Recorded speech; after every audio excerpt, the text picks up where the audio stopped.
திருப்புகழி மேவிய பெரிய நாயகி அம்மையின் தாயார் சமேத தோணிபுரத்து பெருமான் திருவடிகள் அருந்தரும் திருநிலை நாயகி அம்மையின் தாயார் சமேத பிரம்மபுரீஸ்வர பெருமான் திருவடிகள் முத்து சத்தநாத பெருமான் மலரடிகள் திருஞான சம்பந்த குருவடிகள். அடுத்ததாக 26வது திருப்பதிகம். இதுவும் பண் இந்தளத்தில் அருளி செய்யப்பட்டது. திருநெல்வாயில். திருநெல்வேலி வேற, திருநெல்வாயில் அறத்துறை வேற, இந்த தலம் வேற. அதான் புரிஞ்சுக்கணும். கொஞ்சம் பேரெல்லாம் ஒரேமே ஒட்டி வரும். இது திருநெல்வாயில். இது சிதம்பரத்துக்கு பக்கத்துல இருக்குது. அண்ணாமலை நகர் இருக்குல்லங்க, அதுல இருந்து 1.5 கிலோமீட்டர் போனா சிதம்பரத்துக்கு ரொம்ப பக்கம் இந்த தலம். திருநெல்வாயில். திருநெல்வாயில்.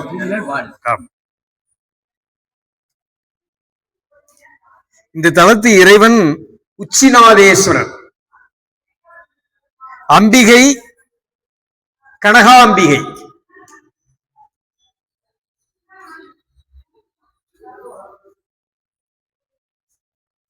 இந்த 10 பாட்டுலையுமே திருஞான சம்பந்த பெருமான் எனது உச்சி யாரே அப்படின்னு பாடியிருப்பார்.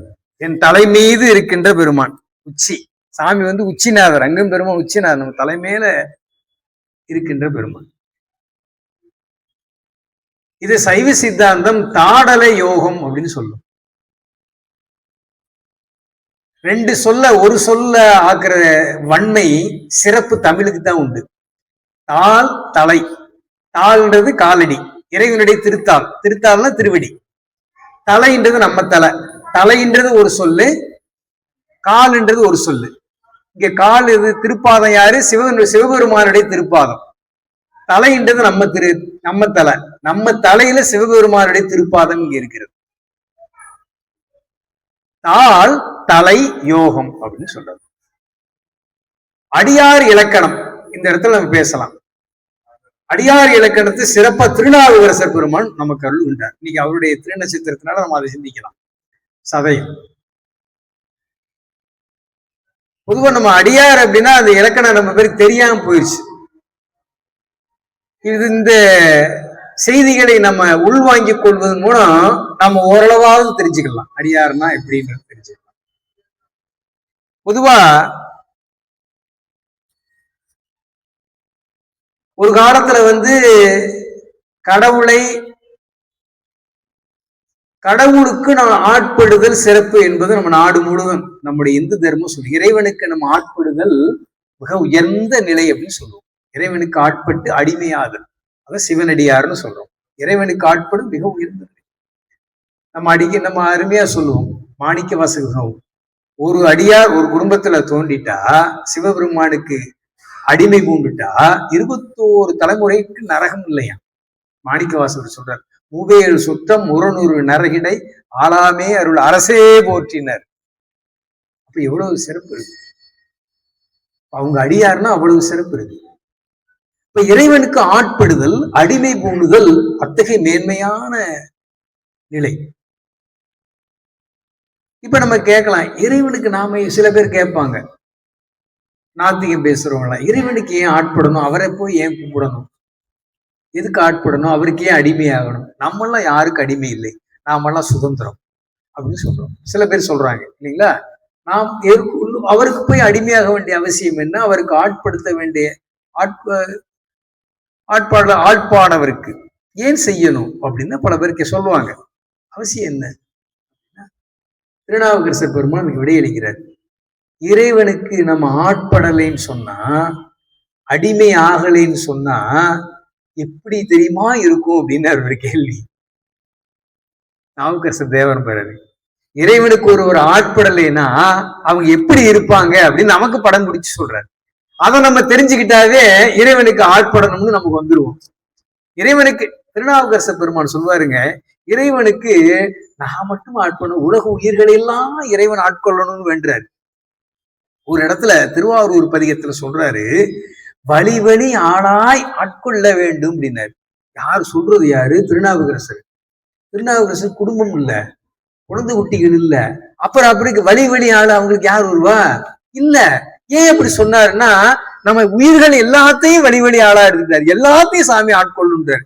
எவ்வளவு பெரிய கருணை பாருங்க அவரு. தனக்கு மட்டும் இல்ல, எல்லாத்தையும் என்னை ஆட்கொண்டு போல அருள் செய்ததை போல அனைத்து உயிர்களையும் இறைவன் ஆட்கொள்ள வேண்டும். இனி பிறக்கிற உயிர்கள் அத்தனையும் ஆட்கொள்ள வேண்டும். அது வழி ஆளாய் ஆட்கொள்ள வேண்ட திருவாரூர் பெருமான்டார். அவருடைய பரந்த விரிந்த அந்த கருணை. அப்ப இறைவனுக்கு ஆட்படலேனா, அடிமை ஆகலைனா அவங்களுடைய வாழ்க்கை எப்படி இருக்கும் அப்படின்னு சொல்றாரு பாருங்க. திருநாமம் அஞ்செழுத்தும் செப்பாராயில், இதுல ஒரு பட்டியல் கொடுத்திருக்காரு பாத்தீங்களா? இதுல 2 அர்த்தம். இதெல்லாம் ஆட்பாளர்கள், அதாவது ஆட்கொண்ட இறைவனால் ஆட்கொள்ளப்பட்டவர்கள், இறைவனுக்கு அடிமையான சிவனடியார்களுடைய இலக்கணத்தை ஒரு பக்கம் சொல்லுவார். அந்த இலக்கணம் இல்லாதவங்க என்ன அவங்களுக்கு எப்படி இருக்குன்றதே சொல்றாரு. இலக்கணம் சொல்லிட்டு இல்ல இதெல்லாம் இல்லாதவங்க எப்படி இருக்கும்னு ஒரு சொல்றாரு. திருநாமம் மஞ்செழுத்தும் செப்பாராயில், இறைவனுடைய நாமமாகிய மகா மந்திரமான ஸ்ரீ பஞ்சாட்சரத்தை திரு 5 எழுத்தை செப்பலைனா சொல்லலைனா அவங்க ஒரு நிலை அடைவாங்க. அது கடைசி சொல்லுவார். தீவண்ணர் திறம் ஒருகால் பேசாராயில், நல்ல சிவந்த திருமேனியுடைய சிவபெருமான் தீவண்ணன் அண்ணாமலையார் அருள் ஜோதி, அத்தகைய அப்பெருமானினுடைய திறம் ஒரு காலம் பேசலைன்னு சொன்னான். அவன் சாமியை பத்தியே பேசலைன்னு சொன்னா அவன் என்ன கதியாவான் அப்படின்ற. ஒரு காலம் திருக்கோயில் செல்லாராயில், ஒரு நாளாவது திருக்கோயில் போறானா? இல்லையே. அப்படி கோயிலுக்கே போகாத உங்களுடைய கதி என்ன ஆகும் அப்படின்னு. உண்பதன் முன் மலர் பறித்திட்டு உண்ணாராயில், நம்ம எப்ப காலையில உடனே எந்திரிச்சு சாப்பிடக்கூடாது. சாமிக்கு ஏதாவது ஒரு அர்ப்பணம் பண்ணணும். இயன்ற அளவுக்கு ஏதாவது ஒரு மலர் பறித்து, ஏதாவது ஒரு அருகம்புல்லோ ஏதோ ஒண்ணு பறித்து சாமிக்கு சாத்திட்டு அப்புறம்தான் சாப்பிடணும். இப்படி செய்யலைன்னா அவன் என்ன கதி அடைவான் அப்படின்னு சொல்றாரு. அரு நோய்கள் கெட வெந்நீர் அணியாராயில், நாள்தோறும் நல்ல 16 இடங்கள்ல திருநீர் பூசணும். அப்பனா அப்படி பூசுனா உங்க உடம்புலோட நோயெல்லாம் போகும் அப்படின்னு சொல்றாரு. இப்படி செய்யலைனா, திருநீர் அணியலேனா, அழியற்றார் பிறந்தவாரோர் என்னில் பெருநோய்கள் மிக நலிய பெயர்த்தும் செத்தும் பிறப்பதற்கே அப்படின்னா தொழிலாகி இறக்கின்றாரே. கடுமையா சொல்லிட்டார். பெருநோய் யாராலும் தீர்க்க முடியாத நோய் வருமா? டாக்டர்கிட்ட போனா பலவிதமான எல்லா விதமான டெஸ்ட் எடுப்பாரு. கடைசியில் என்ன நோயினே தெரியாது. தெரியாம போயிடும். ஏதாவது நோய் என்னன்னு தெரிஞ்சாத்தானா நம்ம அதை வைத்தியம் செய்ய முடியும், ட்ரீட்மெண்ட் எடுக்க முடியும். எந்த நோயினே தெரியாம பெருநோய்கள்ல வந்து நலிஞ்சு இறந்து போவாங்க, அடுத்து பிறப்பாங்க. அவங்க பிறந்து பிறந்து இறப்பதே அவர்கள் தொழிலாக கொள்வார்கள் என்ற ஒரு கீழான நிலையை அடைவார்கள். அப்ப இதுல இருந்து என்ன தெரியுதுன்னா, இறைவனுக்கு ஆட்படக்கூடிய அடியார்கள் நாள்தோறும் திருவைந்தலத்தை ஓத வேண்டும், இறைவனுடைய திருப்புகளை இவ்வாறு பேசுதல் வேண்டும் அல்லது கேட்டல் வேண்டும், திருக்கோயில் சென்று இறை வழிபாடு செய்ய வேண்டும், சாப்பாடு உண்பதற்கு முன்பு மலர் பறித்திட்டு அவரை வழிபாடு செய்து விட்ட பின்பு நாம் உண்ணுதல் வேண்டும், நாள்தோறும் திரு வெந்நீர் அணிதல் வேண்டும். இப்படியெல்லாம் இருக்கின்றவர்கள் அடியார்கள். இது ஒரு கருத்து. அடியார்கள் இதை செய்யவில்லைன்னா அவங்க அடியார்கள் இல்லை. அவங்களுக்கு என்ன வரும்னா பெருநோய்கள் வந்து பிறந்து இறந்து விளைந்து இந்த வாழ்க்கையில் உழன்று மடிந்து போய்விடுவார்கள் என்ற கருத்தை பேசுறாங்க. அப்ப இறைவனுக்கு ஆட்பட வேண்டும். அப்ப இறைவனுக்கு ஆட்பட வேண்டும்னா இதெல்லாம் நம்ம செய்யணும். திருவைந்தெழுத்து ஓதணும், திருவைந்தெழுத்தை ஜபம் செய்யணும், திருக்கோயில் செய்யணும், திருநீர் அணியணும். இது மாதிரியான இந்த நல்ல விஷயங்களை, நல்ல பண்புகளை, இது அறம் சொல்லுவோம், இந்த தர்மங்களை நாம் இது சிவ தர்மம். இந்த சிவ தர்மங்களை நாம் கடைபிடித்தல் வேண்டும், அது அவசியம் அப்படின்னு சொல்றாரு. இன்னொன்னு சொல்றாரு திருநாவுக்கரசர் பெருமான், அருமையா சொல்றா பாருங்க. இறைவனுக்கு ஒரு ஆன்மா நான் இறைவனுக்கு அடிமை அப்படின்னு அடிமை பூண்டா என்ன நடக்கும் அப்படின்னு சொல்றாரு. இதெல்லாம் திருநாவுக்கரசர் பெருமானுடைய அனுபவ வாக்குகள். இறைவனுக்கு நான் அடிமை என்று இது மாதிரி நல்ல பண்புகள் சிவதர்மங்களை செய்து அந்த நிலையில் அடிமை நிலையில் நின்றால் இறைவன் அவர்களுக்கு அருள்வான்.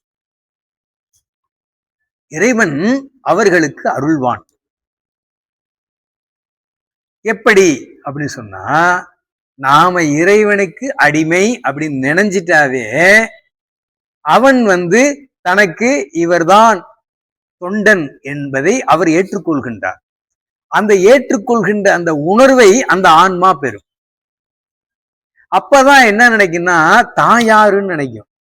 இறைவனுக்கு அடிமை பூண்ட பின்பு தான் யாருன்னு அதுக்கு தெரியும். அந்த ஆன்மாவுக்கு தான் யார் என்று தெரியும். தான் யார் என்று தெரிந்தவனுடையும் தன்னுடைய தலைவனையும் தெரியும். தன்னை ஆட்கொண்ட தலைவனையும் அது உணர்ந்து கொள்ளும். இது திருநாவுக்கரசர் பெருமான் அருமையா பாடுறார். ஏன்னா அவருடைய வாழ்க்கை நடந்தது தானே. என்னை ஏதும் அறிந்திலன் எம்பிரான், அருமையா சொல்ற, என்னை ஏதும் அறிந்திலன் எம்பிரான் தன்னை நானும் முன் ஏதும் அறிந்திலன். என்னை ஏதும் பெருமான் அறியவில்லை. இப்படி ஒருத்தன் இருக்கான்ப்பா அப்படின்னா அவர் சாமி கருதலையாம். ஏன்னா நாம அவருக்கு அடிமை பூண்டு இல்ல. ஆனா அடிமை பூண்ட அப்படின்னு சொல்றாரு பாருங்க. என்னை தன் அடியன் என்று அறிதலும், என்னை சிவபெருமான் இவன் என் அடியன் என்று அவர் அறிந்தவுடன் கருதியவுடன் தன்னை நானும் பிரான் என்று அறிந்தேனே, தன்னை தான் தலைவன் என்று பெருமானே என்று அறிந்தேனே. எவ்வளவு பெரிய ஒரு விஷயம் பாருங்க. அப்ப அந்த அடிமை நிலைக்கு இந்த ஆன்மா வரணும்னு சொன்னா அதற்கு உரிய அந்த தர்மங்களை பின்பற்றி அந்த அடிமை பூண வேண்டும். அது மிக உயர்ந்த நிலைங்க. இந்த இடத்துல திருவள்ளுவர் ஒரு அருமையான ஒரு கருத்தை பேசுறாரு பாருங்க. இதெல்லாம் பின்னாடி நம்ம ஆச்சாரிய பெருமக்கள் இந்த திருக்குறளை அப்படியே அடி எடுத்து நமக்கு மிக அறிவு. இது நாவுக்கரசர்னா அந்த திருக்குறளுடைய சாரங்கள் அப்படியே தேவாரமா பாடி கொடுத்திருக்கிறார். திருவள்ளுவர் ஒன்று சொல்றாரு பாருங்க. குடி செய்வல் என்றும் ஒருவருக்கு தெய்வம் மடித்தற்றுதான் முன்தூரும் அப்படின்னாரு. அருமையா தமிழ்லதான் இருக்கானா புரியல பாருங்க. இது என்னன்னா பாருங்க சொல்றாரு, நான் இறைவனுக்கு அடியவன் அப்படின்னு ஒரு ஆன்மா நினைஞ்ச உடனே சாமி வேட்டியை கட்டிக்கிட்டு வேகமா விரைந்து நமக்கு தொண்டு செய்ய வருவாராம். வேட்டியை வரிஞ்சு கட்டிட்டு வராருன்னு சொல்லுவோம்ல, அந்த மாதிரி வள்ளுவர் சொல்றாருங்க. நான் இறைவனுக்கு அடியவன் என்று ஒரு ஆன்மா பணிந்து அந்த நிலைக்கு சென்று விட்டால் இறைவன் அந்த கணமே வேட்டியை வரிஞ்சு கட்டிட்டு வருவார் ஐயா, முந்திட்டு வருவாரு. அப்படிப்பட்ட அன்பனுக்கு அன்பன், அடியவருக்கு அடியவன், எளியவனுக்கு எளியவன் வள்ளுவர் சொல்றாரு பாருங்க. இததான் திருநாவுக்கரசர் படங்களை விரிச்சு மிக தெளிவா அருமையா பேசுறாரு சாமி. இப்ப பாருங்க, இப்ப நம்ம சொல்லலாம் இறைவனுக்கு அடிமை, அடிதல், ஆட்படுதல் அப்படின்னு நம்ம சொல்றோம்.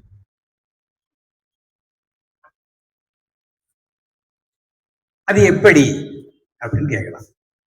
இப்ப நம்ம என்ன இப்ப எல்லாருமே அடியார் அடியார் அடியார் அடியார்னு சொல்றோம். ஆனா திருநாவுக்கரசர் யார் அடியார்னு சொல்றதுதான் முக்கியம். ஏன்னா திருநாவுக்கரசர் அடியார் உயர்ந்த சிவஞானி, உயர்ந்த அடியார். அவர் ஒரு அடியார் இலக்கணம் சொன்னா அதான் அடியார் இலக்கணமாக இருக்கு. நமக்கு ஒரு அறிவு இச்சை செயல் இருக்கு. நமக்குன்னு இந்த ஆன்மாவுக்குன்னு ஒரு அறிவு இருக்குங்க. அதை நம்ம சிற்றறிவுன்னு சொல்லுவோம். இந்த ஆன்மாவுக்குன்னு ஒரு இச்சை இருக்கு, விருப்பம் இருக்கு. அது ஒரு சாதாரண இச்சை. இது மேலான ஆசையில அது படாது, கீழான ஆசையைத்தான் படும். சிற்றறிவு கீழான ஆசை. அப்புறம் இதுக்கும் ஒரு செயல் இருக்கு, அதுக்கு சக்திக்கு தந்தாப்புல செய்யும். இது ஆன்மாவுடைய அறிவு இச்சை செயல். இறைவனுக்கு அறிவு இருக்கு, அது பேரறிவு. சகலத்தையும் எப்போதும் உணரக்கூடிய நிலை. யாரும் அதுக்கு உணர்த்த வேண்டிய அவசியம் இல்லை, அறிவு. அது மாதிரி இறைவனுடைய ஆற்றல் செயல் இருக்கே, அதுதான் அண்டசராசரத்தை இயக்குது. அந்த ஆற்றல் தான் திருநடனம் தான் நடராஜ பெருமான். நடராஜ பெருமான் ஒரு குறியீடு. அவருக்கு ஒரு இச்சை உண்டு, விருப்பம் உண்டு. எப்படின்னா எல்லா உயிர்களையும் தன்வண்ணமாக்கணும், எல்லா உயிர்களும் கஷ்டப்படுகிறது, துன்பப்படுகிறது, துக்கத்துல துயரத்தில் இருக்கின்றது. அத்தனை நீக்கி தன்னை போல இன்பமாக்க வேண்டும் என்ற ஒரு பெரிய இச்சை உடையவர் சிவபெருமான். அப்ப அவருடைய இச்சை எவ்வளவு உயர்ந்தது, அவருடைய அறிவு எவ்வளவு உயர்ந்தது, அவருடைய ஆற்றல் செயல் எவ்வளவு உயர்ந்தது.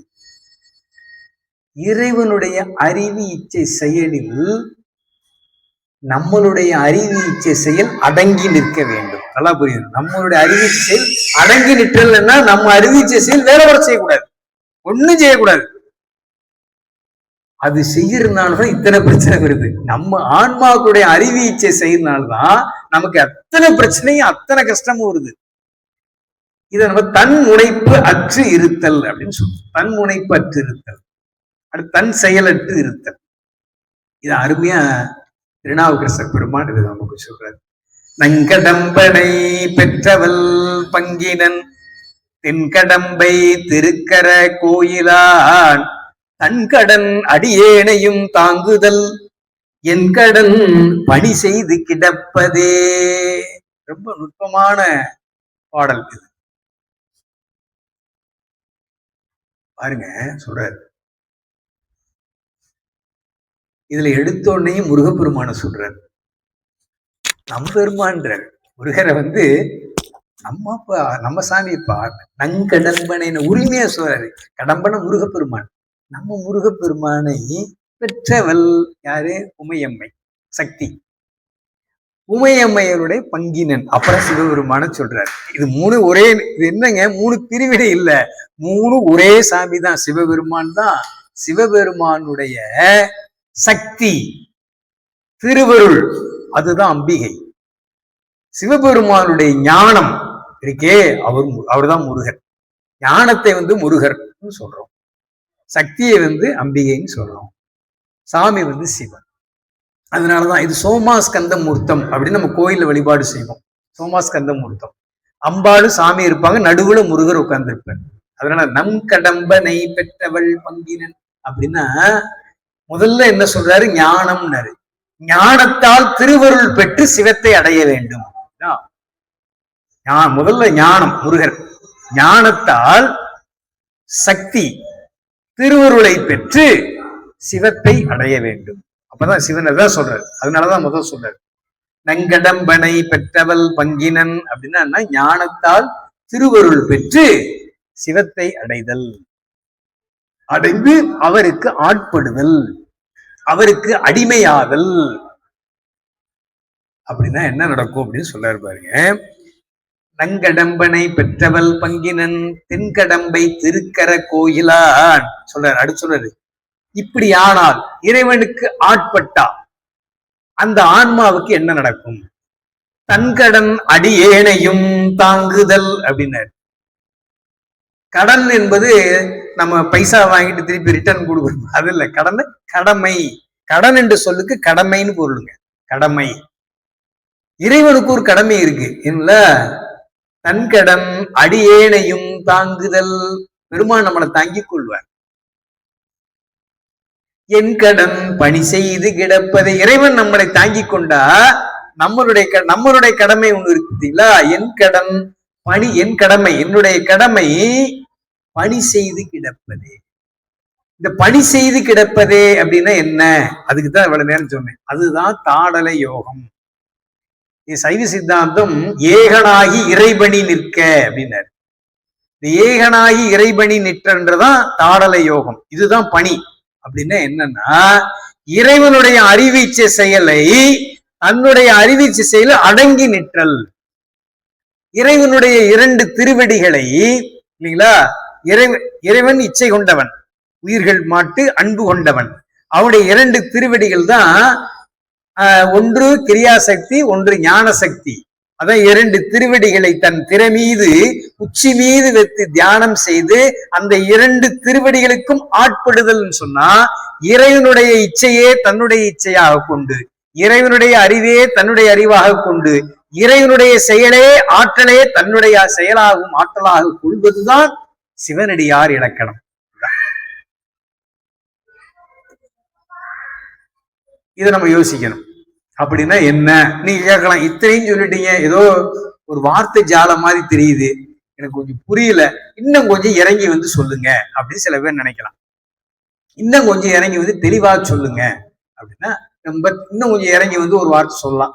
என்ன சொல்லலாம்னா, நமக்கு நடக்கின்ற எல்லா நிகழ்வுகளும் இறைவனுடைய செயலே என்று கருதி சும்மா இருக்கணும். அவ்வளவுதான்.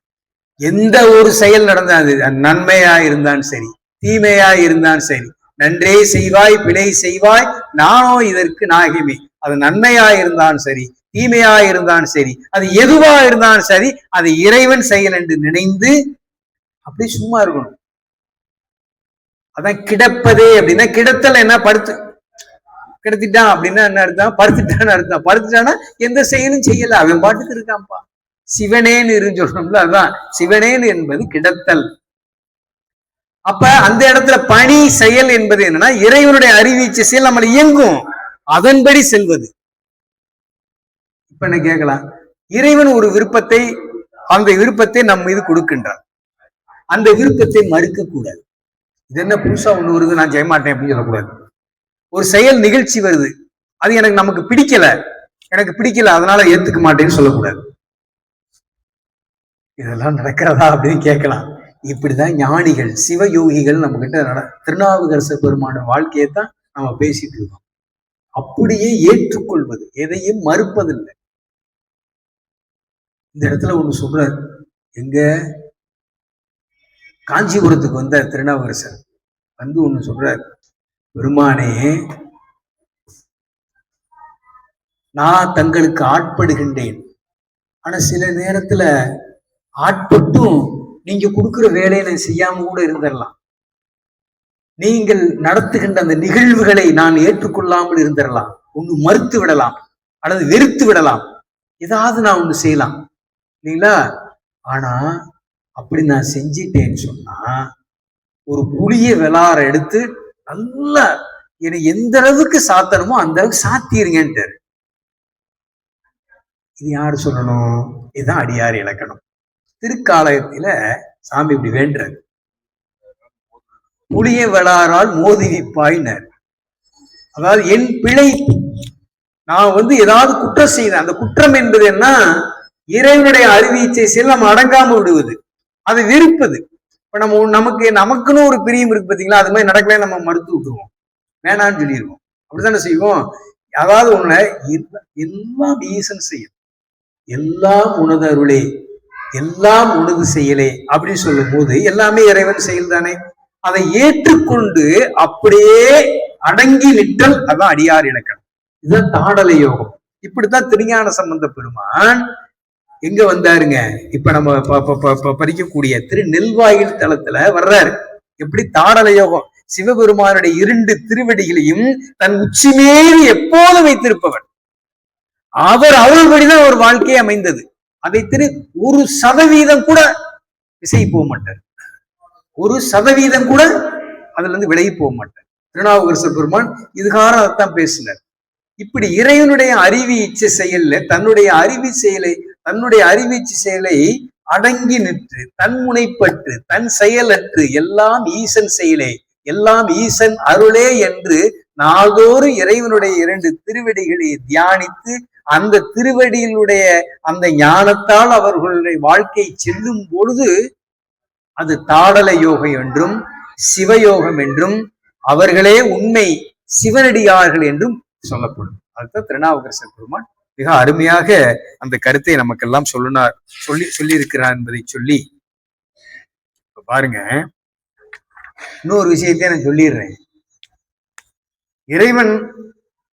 இறைவனுக்கு ஆன்மா அடிமை பூண்டுகின்றது. வள்ளுவர் சொன்னபடி அடிமை பூண்ட சாமி உடனே வந்து நமக்கு என்ன செய்யணுமோ அத்தனையும் செய்வாராம். இதைத்தான் இந்த பாட்டிலே சொல்லியிருக்காரு சாமி. தன்கடன் அடியேனையும் தாங்குதல் அப்படின்னா, நம்ம முழுசா சாமியை தாங்கிக்குவாரு, நமக்கு ஒண்ணுமே இல்லை. நமக்கு நம்ம தலைமையில எத்தனை சுமை இருக்கு, உனக்கு என்னப்பா கவலை, ஏதாவது கவலை இருந்தா சொல்லு, நீ கவலை இல்லாத மனிதன் யார்கிட்ட சொல்ல போறிய அப்படின்னு சொல்லி பெரிய லிஸ்டே கொடுத்துருவாங்க. அதை பார்த்தா டன்னா தலைமையில அத்தனை கவலையை வச்சு சுமந்துட்டு இருப்பாங்க எல்லாரும். அதனால நம்மளுடைய கவலையெல்லாம் அவருடைய கவலையாய் போயிடும், நம்மளுடைய பிரச்சனையெல்லாம் சிவபெருமானுடைய பிரச்சனையாய் போயிடும். நம்மளுடைய துன்பம், நோய், கவலை அத்தனையும் சிவபெருமானுக்கு போயிடும்.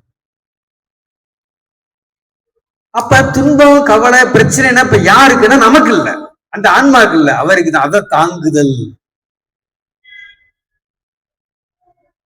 நான் தான் அன்னைக்கு சொன்னேன் ஒரு வார்த்தை, இந்த உலகத்துல இப்ப அவனுக்கு அடிமை பூண்டுதல்னு சொன்னா இறைவன் ஆண்டவன், ஆண்டவனுக்கு அடியேன் அடிமை. இதுதான் அடியார் இலக்கணம். ஆண்டவன் அடிமை, ஆண்டான் அடிமை. ஆண்டான் யாரு? திருமுருகநாதர். அடிமை யாரு? உயிர்கள். இப்படி இருந்தால், ஆண்டான் அடிமை என்று கொண்டு இருந்தால், உலகத்துல வந்து ஆண்டான என்ன சொல்லுவோம்? ஒரு கம்பெனியில விளையாட்ட ஓனர்னு சொல்லுவோம், உரிமையாளர். ஒரு கம்பெனிக்கு உரிமையாளர், ஓனர். அதுல வேலை பார்க்கறவர் அது கீழே உள்ள அடிமை வேலையாள். தானே ஓனர். ஒரு அடிமையான வேலையாள், அடிமை எல்லாம் ஒரே பொருள் தான், அவருக்கு வேலை செய்யறவங்க. அப்ப அவர் சொல்றதை கேட்டு செய்யணும். ஆனா உலகத்தவர்கள் என்ன சொல்லுவாங்க? பல பேரும் என்ன சொல்லுவாங்கன்னா, வேலையாட்கள் எல்லாரும் கேட்டா ஓனரை, யாராவது ஓனர் நல்லவர் யாரும் சொல்ல மாட்டாங்க. அவராப்பா அவர் சொகுசா ஏசி ரூம்ல உட்காருவாரு, நான் 24 பேர் உழைச்சு கொள்ளணும். அப்ப உலகியல்ல அடிமை உண்டவருக்கு 24 பேரும் உழைப்பு. ஆண்டானுக்கு, அதாவது ஓனருக்கு, அவருக்கு மகிழ்ச்சியான வாழ்க்கை. இது உலகியல்ல. இப்படித்தான் இறையியல் இருக்கும்னா, இறையியல் அப்படி நேர தலைகீழா இருக்கும். இங்க அடிமை உண்டவர் எதையுமே செய்ய வேண்டியதில்லை, அவர் பாட்டு ஹாயா இருக்கலாம். ஆண்டானுக்குத்தான் அத்தனை வேலை. அந்த ஆன்மாவுடைய துக்கம், துயரம், கஷ்டம், கஷ்டம், அவங்களை சுத்தி உள்ளவங்களுடைய கஷ்டத்தையும் அவர் தான் தீர்த்து வைக்கணும். அப்ப எவ்வளவு பெரிய வேலை! அதைத்தான் சொன்னார், தன்கடன் அடி. இனிமேல் இந்த பதியம் பாடும் போது இப்படி கூட, தன்கடன் அடியேனையும் தாங்குதல். அடியேனையும் தாங்கிக் கொள்ளும். அடியேனையும் அடியேனை தன்னை சார்ந்து அத்தனையும் தாங்குவது. அவங்களை சார்ந்து இருக்கவங்களையும் சேர்ந்துதான் அது ஒட்டுக்க வரும். அப்படின்னா என் கடன் பணி செய்து கிடப்பது. இந்த பணி என்பது என்ன அப்படின்னு சொன்னா, இறைபணி நிற்றல். சைவ சித்தாந்தம் இறைபணி நிற்றல். ஏகனாகி இறைபணி நிற்றல்னா, இறைவனுடைய திருவடியை தன் சிறை மீது கொண்டு அவருடைய அறிவீச்சு செயலில் அடங்கி நிற்றல், எல்லாற்றையும் ஏற்றுக்கொள்கின்ற தன்மை. இதான் எளிமையா சொன்னா, இந்த உலகத்தில் நடக்கின்ற எல்லாத்தையும் மறுத்தல் இல்லாதது, எல்லாம் சரியே, இங்க தவறா எதுவுமே நடக்கல அப்படின்னு ஏற்றுக்கொள்கின்ற ஒரு தன்மை ஒரு ஆன்மாவுக்கு வந்துருச்சுன்னு நீங்க திருநாவுக்கரசர் வாழ்க்கையில பார்த்தா எல்லாமே ஈசன் செயல்தான் சொல்லுவாரு. எது நடந்தாலும் நீங்க பெரிய புராணம் படிக்கும் போதுனா பாருங்க, ஏதாவது திருநாவுக்கரசருக்கு தான் அதிகமான கஷ்டம்னா வந்துச்சு இல்லைங்களா? அவர் அதை கஷ்டமா நினைக்கல, ஏன்னா அது இறைவன் கொடுத்ததான் நினைச்சார். இப்ப இவங்க பல்லவர்களும் சமணர்களும் கொண்டு சுண்ணாம்பு காலவாசல்ல வச்சாருன்னு அவர் நினைக்கல, இறைவனுடைய அருள் போல இருக்கு, நம்ம பாடு கொஞ்சம் இருக்கு வருவன்னு வந்தாரு, அவ்வளவுதான். கள்ளக்கட்டி தூக்கி போட்டாங்க, சரி இறைவன் தூக்கி போடுறாருன்னு நினைச்சாரு. எல்லாமே எதிராளின்னு நினைக்கல, இறைவன் தான் அதை செய்கின்றார் என்று நினைத்தார். அதுதான் அந்த முக்கியம். அதுதான் நம்ம தாடலை யோகம் என்றும் சிவயோகம் என்றும். இங்க சாமி உச்சியார், திருஞான சம்பந்தர் இந்த பதிகம் முழுவதும் சொல்றாருங்க, எனது உச்சியாரே, எனது உச்சியாரே, எனது உச்சியாரேன்னு. அப்படிப்பட்ட உச்சியார் பெருமான் சொல்றார், முதல் பாட்டுல சொல்றார் பாருங்க, நடையினாள் நாள் விரல் கோவணம் நயந்து உடையனார் எமது உச்சியாரே அப்படின்னாரு. 4 விரல் கோவணத்தை அணிபவர், 4 விரல் கடை கோவணத்தை. இது ஏற்கனவே நான் உங்களுக்கு பலமுறை சைவ சித்தாந்தத்திலையும் சொல்லிட்டேன், திருவாசகத்திலையும் சொல்லியாச்சு. இந்த கோவணம் என்பது எதை குறிப்பிடும்? 4 வேதங்களை குறிப்பது. மறை 4 வேதங்கள், 4 வேதங்களை தன்னுடைய ஆடையாக கொண்டு அணிந்தவர். அப்படிப்பட்ட பெருமான் எனது உச்சியாரே, எனது உச்சி மேல் என்றும் இருக்கக்கூடிய பெருமான். தலை நல்லா கேளுங்க, நம்ம உடம்ப முழுசும் இயக்கக்கூடிய பாகம் எதிரிங்களா? தலைதான். ஹெட் ஆஃப் த டிபார்ட்மெண்ட் சொல்லுவோம். இப்படி இந்தியாவை இயக்கக்கூடிய ஹெட் ஆஃப் டிபார்ட்மெண்ட் டெல்லி அப்படின்றோம். நம்ம தமிழ்நாடு இயக்கக்கூடிய ஹெட் ஆஃப் த டிபார்ட்மெண்ட் சொன்னா சென்னை அப்படின்னு கோட்டைன்னு சொல்றோம் இல்லைங்களா? ஆனா உடம்பை இயக்கக்கூடிய ஹெட் ஆஃப் த டிபார்ட்மெண்ட் தலைதான், ஹெட். அதனால தலைன்னு வச்சிருக்கிறோம். இந்த தலை, மூளை, இதை இயக்கக்கூடிய ஒரு ஒரு ஒரு நிலை இருக்கின்றது இல்லைங்களா? அது எப்படின்னா, இங்க இருந்து கரெக்டா 12 அங்குலம், 12 இன்ச்சு, 12 இன்ச்சு இருக்கு பாத்தீங்களா? ஒரு அடி ஸ்கேல் வச்சீங்கன்னா தெரியும். ஒரு அடிதான் 12 ஒரு ஸ்கேல். ஒரு அடி உடைய அந்த அடி கோலை நீங்க மேல வச்சீங்கன்னா அதுக்கு மேல இறைவனுடைய திருவடி இருக்கின்றது. துவாத சாந்த பெருவடி அப்படின்னு சொல்லுவோம். எல்லா உயிருக்கும் இருக்கிறது. இதை உணர்ந்தவர்கள் தான் அடியார்கள். தன் சிறை மீது இறைவனுடைய திருவடியே இருக்கிறது, அந்த திருவடியே தம்மை இயக்குகின்றது என்பதை சதா உணர்ந்தவர்கள். இப்போது நம்ம படிக்கும் போது மட்டும் ஏதோ கொஞ்சம் உணர்றோம், அப்புறம் போனா அதை உணர மாட்டோம். அவங்க சதா எப்போதுமே உணர்ந்த பெரியவங்க. அதனாலதான் அவர்கள் அடியார்கள், அதனாலதான் அவர்கள் திருத்தொண்டர்கள் என்று சேக்கிழார் பெருமான் சொன்னார். இரண்டாவது பாடலிலே, மூன்றாவது பாடலே ஒரு கருத்தை பேசுகின்றார் பாருங்க.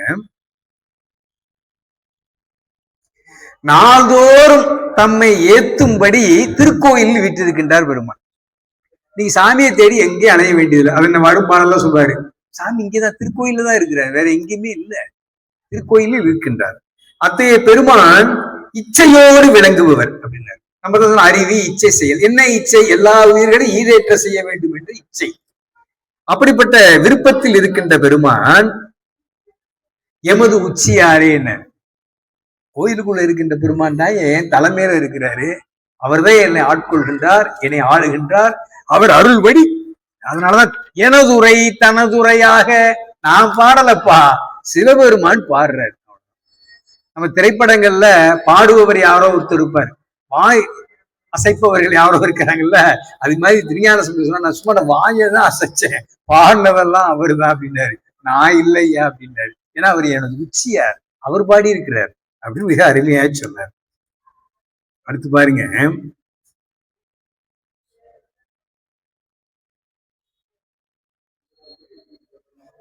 பெருமான் திருவெண்ணீரை மகிழ்ந்து அணியக்கூடியவர்.